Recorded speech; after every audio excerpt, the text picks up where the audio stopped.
Hi అండి, welcome to my channel Sita daily vlog అండి. అందరు ఎలా ఉన్నాను, బాగున్నారా? మీ అందరూ బాగుండాలని మనస్ఫూర్తిగా కోరుకుంటున్నాను. చికెన్ కర్రీ ఒకసారి ఇలా చేయండి, ఒక్క ముక్క కూడా మేల్చకుండా తినేస్తారన్నమాట. స్టవ్ వెలిగించి బాండి పెట్టి అందులో 2 స్పూన్ల నూనె వేసానండి. ఒక మీడియం సైజు 2 ఉల్లిపాయలు ఇలా కట్ చేసుకొని ఫ్రై చేసుకోవాలి. ఉల్లిపాయలు కొంచెం వేగాక ఇప్పుడు ఒక 5-6 ఎండుమిరపకాయలు ఇవి కూడా కొంచెం ఫ్రై అవ్వాలి.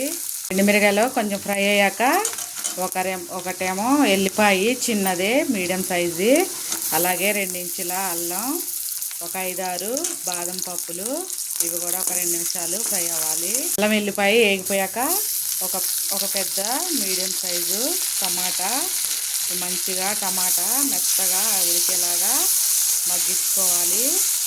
కొంచెం ఒక చిన్న గ్లాసు నీళ్ళు వేసుకొని టమాటా ఉడికించుకోండి, ఎందుకంటే కొంచెం ఉడకట్లేదు కదండి, అందుకని దీన్ని మంచిగా ఉడికించుకోవాలి. ఉడికిపోయింది. ఇప్పుడు స్టవ్ ఆపేసుకొని మొత్తం చల్లారిపోయాక మిక్సీ పట్టుకోవాలి. అది ఆరిపోయేలోపు స్టవ్ వెలిగించి కూర చేయడానికి ఒక బాండి పెట్టి దానిలో ఒక 4 స్పూన్ల నూనె వేస్తున్నా. నూనె వేడవ్వాలి. నూనె వేడయ్యాక మీడియం సైజు ఉల్లిపాయలు ఒక 2 పోసానండి సన్నగా, మంచిగా అవి ఫ్రై అవ్వాలి. ఉల్లిపాయలు వేగిపోయాక ఒక 1/2 స్పూన్ ఏమో పసుపు, ఒక చిన్న స్పూను అల్లం వెల్లుల్లి పేస్టు పచ్చివాసన పోవాలి. అల్లం వెల్లుల్లి పేస్టు వేగిపోయింది. ఇందులో ఒక 1/2 కిలో చికెన్ వేస్తున్నా అండి నేను. మంచిగా చికెన్ నూనెలో ఫ్రై అవ్వాలి ఒక 5 నిమిషాలు, అప్పుడు చాలా బాగుంటుంది అన్నమాట. సరే మంచిగా వేగింది కదా. ఇందులో 1 స్పూన్ కారం, 1/2 స్పూన్ ధనియాల పొడి, 1/2 స్పూన్ జీలకర్ర పొడి, ఉప్పు రుచికి సరిపడే వేసుకోండి. ఉప్పు కారాలు మొత్తం కలిపేసి ఒక 5 నిమిషాలు మగ్గియాలి. మళ్ళా మూత పెట్టుకొని మంచిగా మగ్గితే మంచి వాసన వస్తుంది, బాగుంటుందండి టేస్ట్. ఇప్పుడు మనం మిక్సీ పట్టుకున్న పేస్ట్ వేద్దాం. చూసారా, ఇలా నూనె పైకి వచ్చేలాగా మంచిగా వేగాలి. పేస్ట్ వేసుకుందాం. పేస్ట్ మొత్తం మంచిగా ఇందులో కలుపుకోవాలి. సిమ్లో పెట్టుకోండి, లేకపోతే అడుగు అంటుతుంది అన్నమాట. ఇది మంచిగా వేగి నూనె పైకి వచ్చేలాగా ఉడికించుకోవాలి బాగా.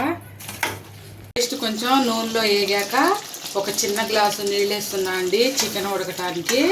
వేసి కలిపేసి మూత పెట్టేసి మీడియం ఫ్లేమ్ మీద ఒక 5 నిమిషాలు ఉడకబెట్టుకోవాలి. చికెన్ ఉడికిపోతుంది. మూత తీసి చూద్దాం. సరే అయిపోయిందండి. కొంచెమేమో కరివేపాకు ఉడికిపోయిందనమాట. ఇవాళకి నా వీడియో ఇంతేనండి. నా వీడియో నచ్చితే ప్లీజ్ ఒక లైక్ చేయండి, అలాగే నా ఛానల్ని సబ్స్క్రైబ్ చేయండి. మీరు కూడా ఒకసారి ఇలా ట్రై చేయండి, సూపర్గా తింటారన్నమాట.